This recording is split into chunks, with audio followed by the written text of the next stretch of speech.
너희 중에 선지자나 꿈꾸는 자가 일어나서 이적과 기사를 내게 보이고 그가 내게 말한 그 이적과 기사가 이루어지고 너희가 알지 못하던 다른 신들을 우리가 따라 섬기자고 말할지라도 너는 그 선지자나 꿈꾸는 자의 말을 청종하지 말라.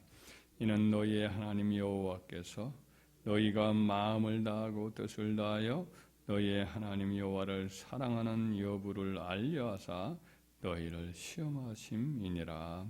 아멘.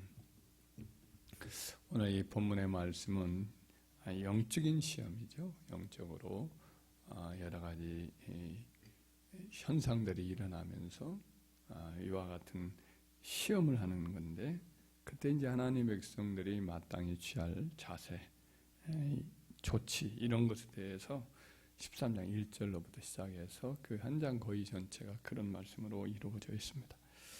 모세가 이끄는 출애굽한 이스라엘 백성들이 곧 들어가서 이제 살게 되는 가나안 땅에는 오랜 기간 동안에 이제 여러 이방 종교들이 그곳에 자리 잡고 있었습니다. 그 이방 종교의 문화가 이제 사람들을 막 관심을 끌게 만들고 물들어서 결국 앞으로 이스라엘 백성이 들어가서 살게 되면서 가져야 할 마땅한 여호와 유일신앙, 여호와 신 하나님 한 분만을 섬기는 이 신앙을 미혹하고 벗어나게 할 위험이 매우 컸어요. 그래서 이것을 미리 경고하는 거죠.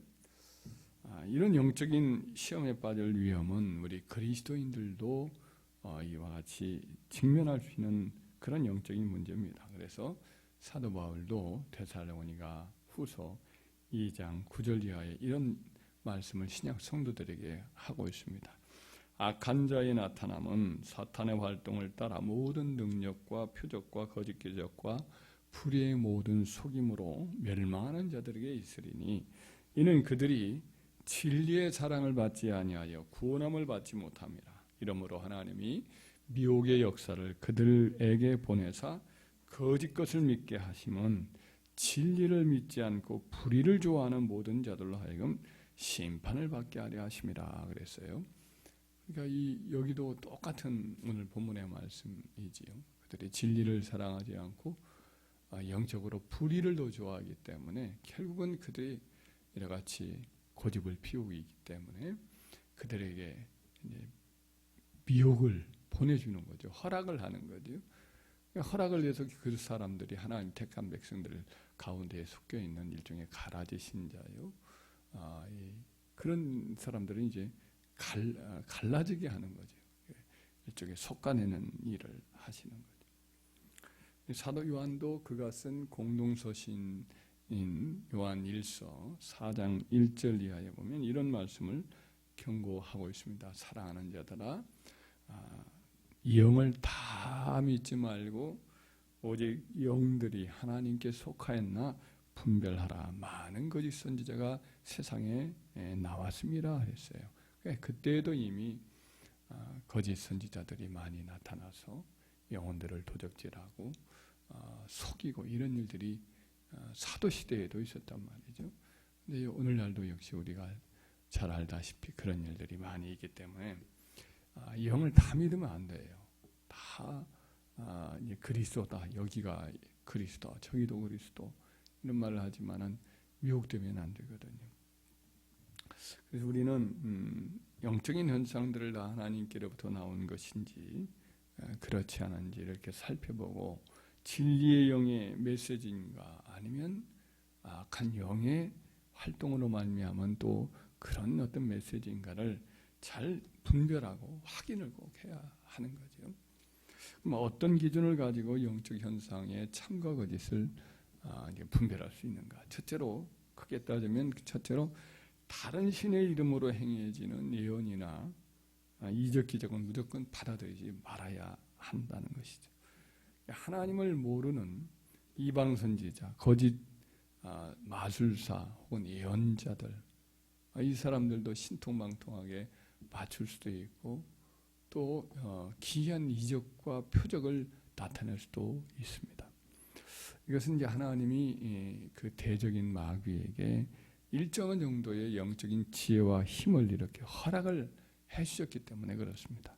그 지혜와 능력은 궁극적으로는 속이는 거고 영혼을 파멸로 이끌어가려는 의도로 사용되는 것인데, 하나님이 마귀와 그 졸개인 귀신들과 그의 하수인들인 그런 여러 무당이라든지 혹은 이방 선지자라고 하면서 미래를 알아맞추는 그런 사람들을 통해서 의도적으로 이제 허락을 하나님 하신 거예요. 점쟁이들이 과거를 맞추기도 하고요, 현재의 상황을 알아맞추기도 하고, 미래를 예측하기도 하고, 또 어떤 병을 고치거나 이적을 나타내거나 얼마든지 할 수가 있어요. 5세 당시에 애굽 왕 바로의 종교 참모였던 이 얀네와 얀브레라고 사도 바울의 그 실명을 직접 언급을 했던 이 사람들도 모세를 대적합니다. 대적해서 여러 가지 표적을 흉내를 내잖아요.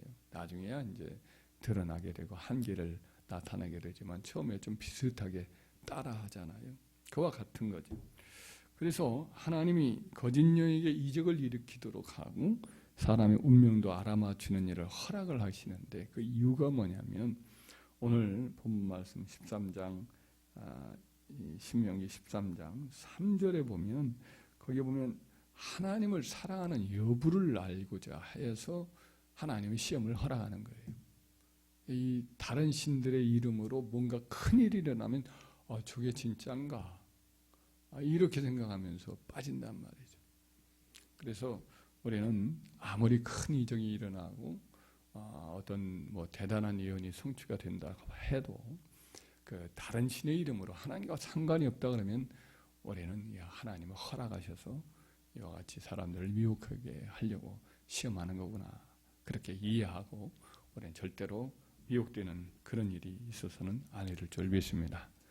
크게 둘째로는 하나님의 이름, 우리 구주의 이름으로 행한 어떤 이적과 기적, 예언이 있다 한다 하여도 이것 역시 하나님께로 온 것인지는 아닌 경우도 있다는 거죠.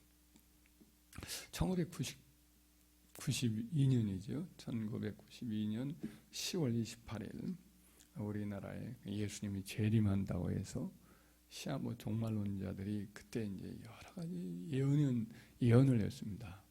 그때 이장님이라고 하는 사람으로 기억하는데, 그 목사라는 사람의 휘하에 다미선교회라고 하여서 많은 소년 선지자들이 일어났습니다.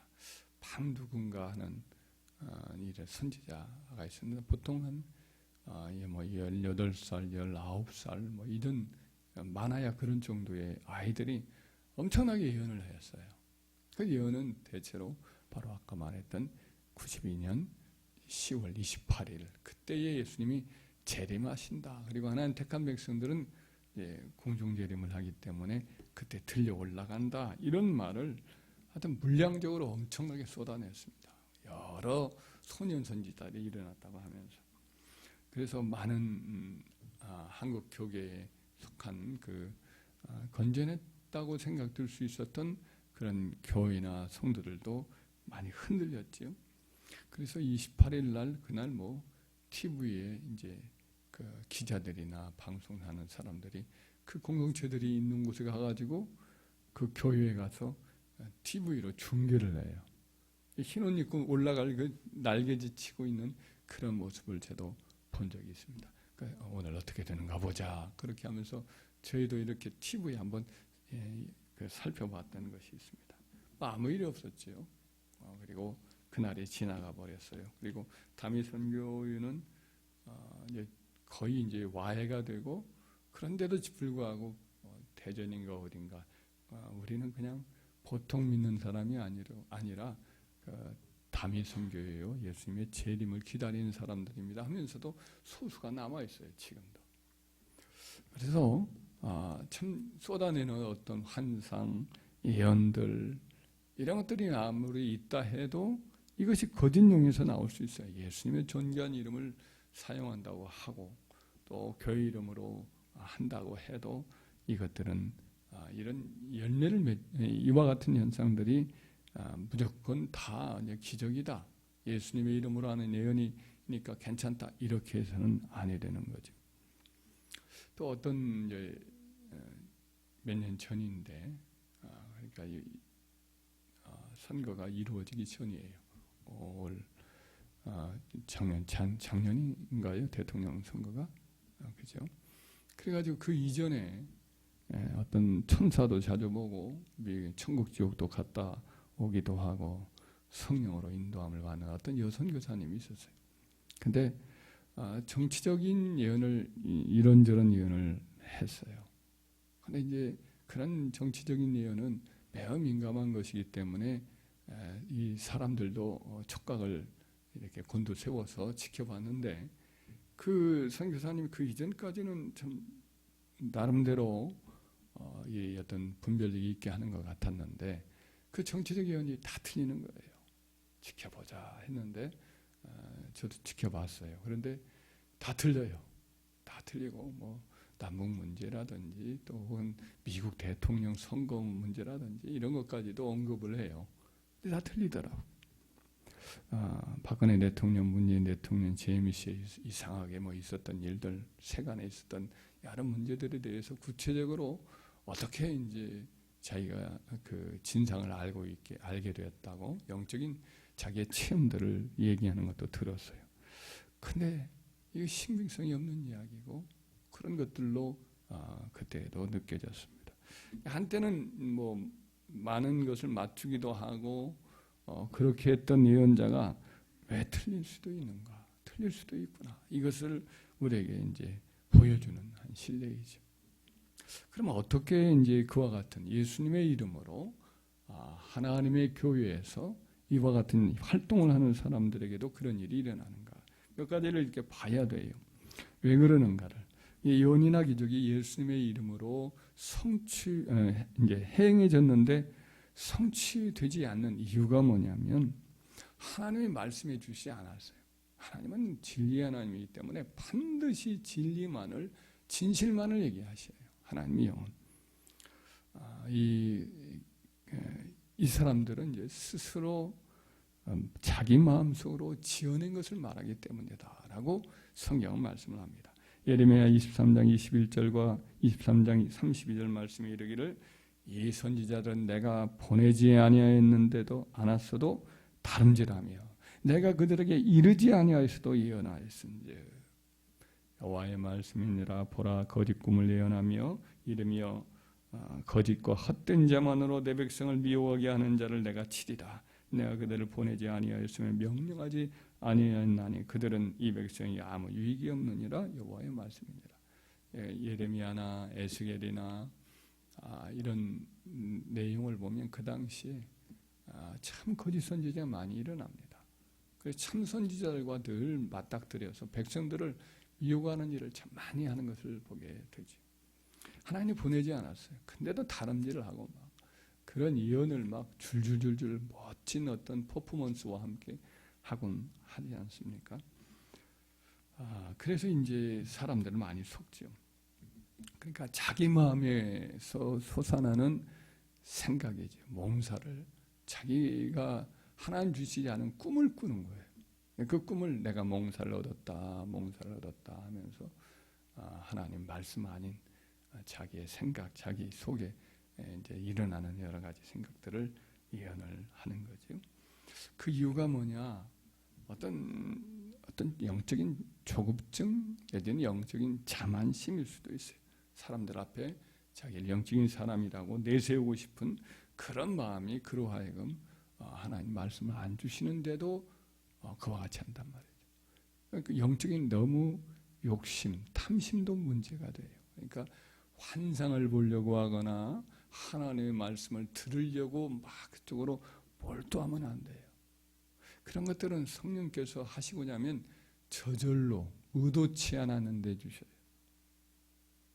의도치 않은데 갑자기 주셔요. 근데 이것은 뭐 계속해서 이와 같이 막 그런 것들을 추구한단 말이죠. 그러면 이 사람들은 문제가 돼요. 어떤 교회에 문제를 늘 일으키는 사람을 어떤 영적인 하나님의 은혜를 입은 사람이 목회자가 면담을 했는데 그 사람은 늘 듣고자 하는 거예요. 근데 그것이 하나님의 뜻이 아니니까 늘 교회에 분란을 일으킨단 말이죠. 그 사람에게 그것을 버려야 됩니다. 듣고자 하는 마음 버려야 됩니다. 근데 이 사람은 고집 피웁니다. 나는 하나님께 듣고자 합니다. 하나님 말씀을 늘 이렇게 주고받고 하는 것을 원합니다. 결국은 그 사람은 늘 그것에 속게 되는 거죠. 하나님은 듣고자 하지 않아야 해도 하나님이 들려주시고, 보고자 하지 않아도 하나님이 보여주셔요. 그런 것들이 진실한 거죠. 근데 언제나 영적인 교만, 욕심 이런 것들을 가지면 늘 마귀와 거짓 영에게 속할 수가 있어요. 그래서 영적인 것은 참 예민한 거예요. 또 어떤 인간의 감정으로 흐트러지기도 하고, 분노감이나 상실감으로 마음이 불안하고, 이것이 마음이 출렁거리면 영적으로 혼미해져서 성령이 아닌 악령의 지시를 받을 수가 있고, 천사가 아닌 귀신의 미혹을 받을 수가 있어요. 고린도후서 11장 14절 말씀에 보면 이것은 이상한 일이 아니니라. 사탄도 자기를 광명의 전사로 가장하니라고 그랬어요. 사탄이 광명의 전사로 나타나가지고 그 사람에게 하나님의 일인 것처럼, 하나님의 메신저인 것처럼 이와 같이 속인단 말이죠. 그래서 이 마음에 아무리 영적인 사람, 한때 하나님의 영적인 사람이라고 할지라도 그 사람이 마음이 여러 가지 이제 세상 일로 부대끼거나, 또 여러 가지 현실적인 욕심이 있거나, 혹은 이런저런 미움이나 분노감이나 두려움이 마음을 뒤덮고 그러다 보면 이 요동하는 그 마음 속에 마귀가 이렇게 다가와서 속임수를 통해서 헛된 환상이나 헛된 메시지를 줄 수가 있어요. 그래서 현실에 일어나지 않는 그런 예언을 해서 결국은 영적인 신뢰성을 잃어버리고 미혹되어서 잘못된 판단을 얼마든지 할 수가 있는 거죠. 그렇기 때문에 우리는 예수 그리스도의 이름으로 예언을 하거나 이적을 행한다 할지라도 항상 우리는 몇 가지를 점검을 해야 됩니다. 먼저 그 예언이 그대로 이루어지는가를 살펴야 돼요. 신명기 18장 21절 22절에도 네가 만일 마음속으로 이르기를 그 말이 여호와께서 이르신 말씀인지 우리가 어떻게 알리요? 만일 선지자가 있어 여호와의 이름으로 말한 후에 말한 일에 증언이 없고 증거에 어떤 증거가 없단 말이죠. 증언이 없고 성취함도 없으면 이는 여호와께서 말씀하신 것이 아니요 그 선지자가 제 마음대로 한 말이니 너는 그를 두려워하지 말지니라 그래서 증거가 나타나야 돼요. 그 말한 대로 이루어지는 것을 이제 보여야 돼요. 그렇지 않다면 자기 마음대로 한 것이다. 거짓 영이 속아서 한 것이다. 알아야 되죠. 그리고 이제 그 예언자나 이 이적을 일으키는 자가 혹 바른 진리의 터 위에 서 있지 않다면 이것도 이제 거짓 영의 역사라고 봐야 돼요. 이적이 일어날 수도 있어요. 심지어. 그러나 바른 진리에 서 있지 않단 말이죠. 그리스도가 우리 주님이셔야 되는데 자기가 이제 그리스도나 마지막 때에 모든 비밀을 쥔 유일한 어떤 해석자예요. 이렇게 자기를 주장한단 말이죠. 거짓 선지자, 적그리스도의 당연한 전형적인 표지요. 문성명에게 속했던 아주 고위 이제 자리의 지도자급에 속했던 사람이 나중에 빠져나왔는데 어째서 이 문성명에게 그렇게 미혹되었습니까? 물으니까 문성명에게 가까이 있으면 안 빠져들 수가 없다는 거예요. 왜냐하면 자기 같은 경우에 이제 그 사람하고 접촉을 한 다음에 문성명이 접촉을 했는데 꿈속에 나타나더라. 꿈속에 나타나 예언을 하는데 그대로 이루어지니 안 믿을 수가 어떻게 있겠느냐 이런 말을 하였다는 거예요. 나중에 이제 돌아 나왔지만 이 사람을 미혹해 하는 악한 영이 꿈속에 나타나서 예언을 하는데 그대로 이루어지는 거예요. 신학자였던 그 사람 자체가 서남동으로 기원하는데 이 신학자가 신신학자인데 자기가 이 문성명을 한번 점검하고 있다 하더니 대단한 초착 신학자라고 그분 자신이 이제 신학에 바른 어떤 정통성이 없었기 때문에 문성명을 대단한 토착 신학자라 이렇게 축해 세우면서 빠져들어갔던 것을 저희가 기억을 합니다. 그래서 표적과 이적이 이루어지고 어떤 예언도 이루어지고 어떤 능력이 대단하게 나타난다 할지라도 이 사람이 바른 진리의 터 위에 있지 아니하면 잘못된 예언이고 잘못된 표적이고 미혹하도록 하나님이 이렇게 허락하신 것이다, 이렇게 판단을 해야겠죠. 그리고 우리는 판단할 때 그 사람이 행실의 열매를 봐야 돼요. 주님이 마태복음 7장 15절 이하의 거짓 선지자를 삼가라. 양의 옷을 입고 너에게 나오나 속에는 노략질하는 일이라. 그들의 열매로 그들을 알지니 라는 말씀을 합니다. 가시나무에서 무슨 포도 열매를 맺을 수가 있겠어요. 그러니까 무화과를 엉겅퀴에서 딸 수도 없고요. 좋은 나무는 좋은 열매를 맺고 나쁜 나무는 나쁜 열매를 맺게 되어 있기 때문에 아무리 귀신을 쫓아내고 예언이 성취되고 종교적으로 대단한 회정을 모은다 이렇게 할지라도 이 사람이 어떤 도덕적으로 타락의 죄악을 지속적으로 범하고 있다. 이 사람이 상습적으로 거짓말을 많이 한다. 사람을 자꾸 이간질을 시킨다. 자꾸 이간질시키고 그 사람 곁에는 늘 막 서로 싸우고 다투고 서로 비난하고 분열을 일으키게 되고 이런 일이 생기고 욕설도 막 상습적으로 하고 또 자기를 우상화하고 자기를 어떤 높이도록 거짓 선지자 비슷한 역할들을 한 사람 주위에 이렇게 포진되어 있다. 대단한 사람이고 하늘나라에 이와 같이 높은 지위에 있는 것을 내가 영안으로 보았다라든지 이런 어떤 우상화 작업을 하는 영적으로 이런 사람들이 있다면 이 사람은 악한 영의 영향을 받는 사람이라. 그래 이 사람들의 예언이 아무리 표적이 일어난다 해도 이런 사람들은 피해야 되고 멀리해야 되는 거죠.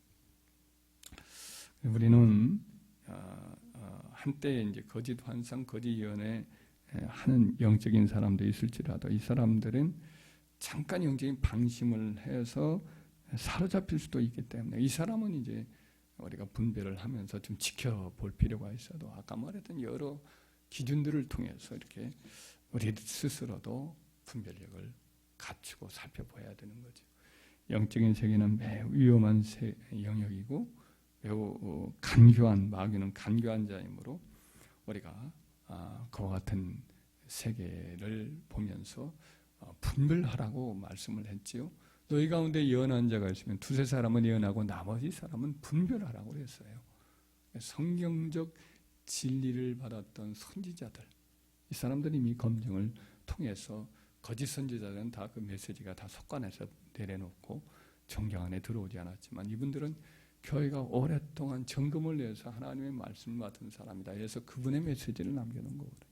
성령의 메시지를. 그래서 이와 같이